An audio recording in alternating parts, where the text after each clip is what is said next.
നമസ്കാരം. ഒരു പുതിയ എപ്പിസോഡിലേക്ക് സ്വാഗതം. ഇന്നത്തെ നമ്മുടെ വിഷയം എന്ന് വെച്ച് കഴിഞ്ഞാൽ ഡാർക്ക് പൂൾസ് അഥവാ പ്രൈവറ്റ് റൂംസ് ആണ്. ഈ ഒരു ടേം ചിലരൊക്കെ കേട്ടിട്ടുണ്ടാവും, ചിലർ കേട്ടിട്ടുണ്ടാകില്ല. പ്രത്യേകിച്ച് സ്റ്റോക്ക് എക്സ്ചേഞ്ചുമായിട്ടോ അല്ലെങ്കിൽ ഫോർവേഡ് കോൺട്രാക്ട്സ് ആയിട്ടൊക്കെ പരിചയമുള്ളവർ ഈ ഒരു ടേം ചിലപ്പോഴൊക്കെ കേട്ടിട്ടുണ്ടാവും.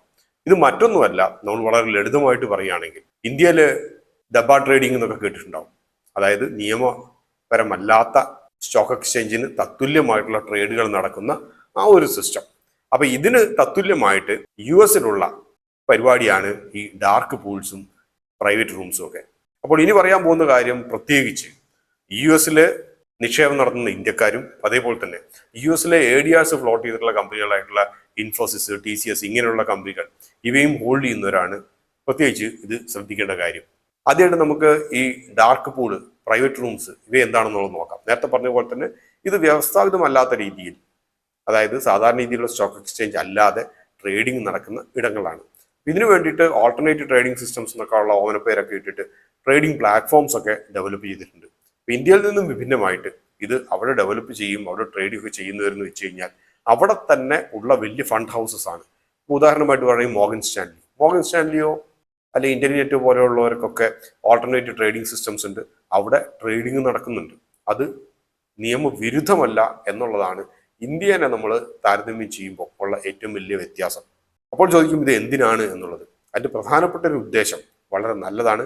മറ്റൊന്നുമല്ല, ഇത്ര വലിയ ഫണ്ട് ഹൗസസ് ഒക്കെ ട്രേഡ് ചെയ്യുമ്പോൾ, മാർക്കറ്റിൽ വന്ന് ട്രേഡ് ചെയ്യുമ്പോൾ ഏറ്റവും വലിയ പ്രശ്നം എന്ന് വെച്ച് കഴിഞ്ഞാൽ പ്രതീക്ഷിക്കാത്ത ഒരു വോളട്ടിലിറ്റി മാർക്കറ്റിന് ഉണ്ടാകുക എന്നുള്ളതാണ്. ഉദാഹരണമായിട്ട് പറയുകയാണെങ്കിൽ മോർഗൻ സ്റ്റാൻലി പോലത്തെ ഒരു കമ്പനി, ഒരു 100 ബില്യന് തത്തുല്യമായിട്ടുള്ള ഒരു കമ്പനിയുടെ സ്റ്റോക്ക് ഹോൾഡ് ചെയ്യുന്നത് വിചാരിക്കുക. അപ്പോൾ ഒരു പ്രത്യേക ദിവസം ഈ മോർഗൻ സ്റ്റാൻലി അത് വിറ്റൊഴിവാക്കാൻ വേണ്ടി നോക്കുന്നു. നമുക്ക് അറിയുന്ന പോലെ തന്നെ ഇങ്ങനത്തെ ഒരു വിറ്റൊഴിവാക്കലൊക്കെ സാധാരണ രീതിയിൽ നടക്കാറ് നമ്മളെ സംബന്ധിച്ച് ഇവിടെ ഒരു 9 മുതൽ 9:15 വരെയുള്ള സമയത്തൊക്കെയാണ് നടക്കുക. ബ്ലോക്ക് ഡീലായിട്ടോ ബൾക്ക് ഡീലായിട്ടോ ഒക്കെ നടത്തും. പക്ഷെ എങ്കിൽ പോലും ആ ഒരു വലിയൊരു ഡീല് അത് ഉണ്ടാക്കുന്ന വോളട്ടിലിറ്റി മാർക്കറ്റ് ഓപ്പൺ ചെയ്ത് കഴിഞ്ഞാലും ചെറുതല്ല. അതേസമയം തന്നെ അടുത്ത ദിവസം വേറെ കുറച്ചുകൂടി ഇതേ കമ്പനിക്ക് സെല്ല് ചെയ്യണമെങ്കിൽ ഈ പ്രൈസ് വോളട്ടിലിറ്റി കൊണ്ട് അത് താരതമ്യേന കുറച്ചൊരു ബുദ്ധിമുട്ടുള്ള ഒരു കാര്യമായിരിക്കും. അപ്പൊ ഇവയ്ക്കൊക്കെ ഒരു പരിഹാരം എന്ന രീതിയിലാണ് സത്യത്തിൽ ഈ പ്രൈവറ്റ് റൂംസ് ഉള്ളത്.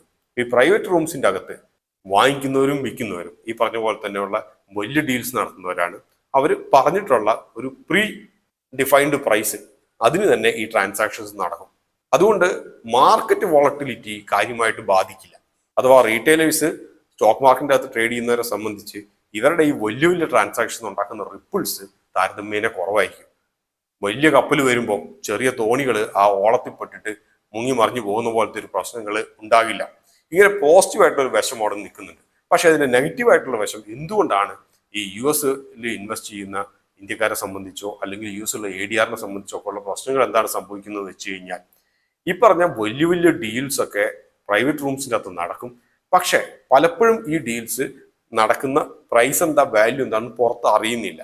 പക്ഷെ ഇത്ര വലിയൊരു ഡീൽ നടന്ന് 2-3 ദിവസം കഴിയുമ്പോഴേക്കും വലിയൊരു പ്രൈസ് ഡിഫറൻസ്, നമ്മുടെ നാട്ടിലൊക്കെ പറയുന്ന പോലെ ഗ്രേ മാർക്കറ്റ് പ്രീമിയംസ് എന്നോ അല്ലെങ്കിൽ ഗ്രേ മാർക്കറ്റ് ഡിസ്കൗണ്ട് എന്നൊക്കെ പറയുന്ന പോലത്തെ ഒക്കെ വരുന്നത്.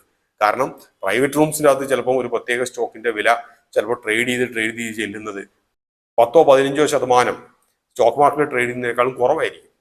അപ്പോൾ ഈ ഒരു സംഭവം പുറത്ത് ലീക്കായി കഴിഞ്ഞു കഴിഞ്ഞാൽ എന്ത് സംഭവിക്കും എന്ന് വെച്ച് കഴിഞ്ഞാൽ പെട്ടെന്ന് ഒരു ദിവസം സ്റ്റോക്ക് മാർക്കറ്റിലെ വില ഓപ്പണിംഗ് പ്രൈസ് തന്നെ ചിലപ്പോൾ 15% താഴ്ന്നായിരിക്കും ഓപ്പൺ ചെയ്യുക. അപ്പൊ ഇത് എന്തുകൊണ്ടാണ് ഇത്രയും കാലം ഇത് വലിയ കാര്യമായിട്ട് ബാധിക്കാതിരുന്നത് എന്ന് വെച്ച് കഴിഞ്ഞാൽ, ഇത് നമ്മുടെ നാട്ടിലുള്ള ഡബ്ബ ട്രേഡിംഗ് പോലെ താരതമ്യേന വളരെ ചെറിയ വോള്യൂംസിൽ മാത്രമേ ട്രേഡിംഗ് ഉണ്ടായിരുന്നുള്ളൂ. പക്ഷെ അടുത്തയിടെ SEC പുറത്തുവിട്ട കണക്കനുസരിച്ച് സ്റ്റോക്ക് മാർക്കറ്റിൽ ട്രേഡ് ചെയ്യുന്നതിനേക്കാൾ കൂടുതൽ ട്രേഡിങ് ഈ വർഷം നടന്നത് ഈ പറഞ്ഞ പോലെ പ്രൈവറ്റ് റൂംസിലാണ്. ഇതിൽ തന്നെ നമുക്ക് ഒരു 10 വർഷത്തെ പ്ലോട്ട് നോക്കിയാൽ കാണാൻ കഴിയും. 2004 താരതമ്യേന വളരെ ചുരുങ്ങിയ വോള്യൂംസ് മാത്രമേ ഈ പ്രൈവറ്റ് റൂംസിന്റെ അകത്ത് ട്രേഡ് ചെയ്യുന്നുണ്ടായിരുന്നുള്ളൂ.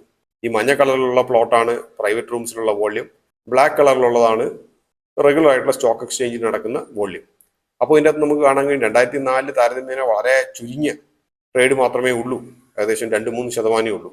അത് ക്രമാനുഗതമായി പതുക്കെ ഉയർന്നു വന്ന് 2024 അവസാനമായപ്പോഴേക്കും നമുക്ക് കാണാൻ വേണ്ടി ഒരു ക്രോസ് ഓവർ, അതായത് പ്രൈവറ്റ് റൂംസിലെ ട്രേഡിംഗ് വോള്യൂം ബ്ലാക്ക് കളറിലുള്ള റെഗുലർ സ്റ്റോക്ക് എക്സ്ചേഞ്ചിലെ ട്രേഡിംഗ് വോള്യത്തിനെ ഓവർടേക്ക് ചെയ്തു. 50%-ലേറെയായിട്ട് ക്രോസ് ഓവർ ചെയ്തു. ഇത് തന്നെ പലപ്പോഴും ഒരു വലിയൊരു കൺസേൺ ആണ്. അപ്രതീക്ഷിതമായിട്ടുള്ള മാർക്കറ്റ് വോളാറ്റിലിറ്റി, അപ്രതീക്ഷിതമായിട്ടുള്ള പ്രൈസ് മൂവ്മെന്റ്. അപ്പോൾ അതുകൊണ്ട് ഇക്കാര്യങ്ങളൊക്കെ US നിക്ഷേപം നടത്തുന്നവർ മനസ്സിൽ വെക്കുക. അതിനുശേഷം നിക്ഷേപങ്ങൾ നടത്താൻ വേണ്ടിയിട്ട് ശ്രമിക്കുക. പ്രൈവറ്റ് റൂംസിൽ ഏറ്റവും കൂടുതൽ ട്രേഡ് ചെയ്യുന്ന ഏതൊക്കെ സ്റ്റോക്കുകളാണെന്നുള്ളതിനെ കുറിച്ചൊക്കെ ഒന്ന് നോക്കി വെക്കുക. ഏറ്റവും കൂടുതൽ ഓപ്പറേറ്റേഴ്സ് ഡീൽ ചെയ്യുന്ന സ്റ്റോക്കുകൾ ഏതൊക്കെയാണെന്നുള്ളത് നോക്കുക. ഉദാഹരണമായിട്ട് 2024 അവസാനത്തെ ക്വാർട്ടറിൽ അത് ടെസ്ല ആയിരുന്നു, അതിനു മുമ്പ് അത് ലെൻഡേ ആയിരുന്നു. അപ്പൊ ഇത്തരം കാര്യങ്ങളൊക്കെ ഒന്ന് മനസ്സിൽ വെക്കുക. അതിനുശേഷം മാത്രം നിങ്ങളുടെ US ട്രേഡിംഗ് സ്ട്രാറ്റജികൾ തീരുമാനിക്കുക. അപ്പോൾ ഡബ്ബ ട്രേഡിംഗ് എന്ന് പറയുന്നത് ഇന്ത്യയിൽ മാത്രമല്ല, ഇത് ഏകദേശം ലോകം മൊത്തമുണ്ട് എന്നുള്ളൊരു സത്യം കൂടി മനസ്സിൽ വെക്കാം. ആകെയുള്ളത് പണ്ടാരോ പറഞ്ഞതുപോലെ ഇന്ത്യക്കാരനിടുമ്പോൾ അത് നിക്കറായിരിക്കാം, സായിപ്പിടുമ്പോൾ അത് ബർമുടയാകാം. ആ ഒരു വ്യത്യാസം മാത്രമേ ഉള്ളൂ.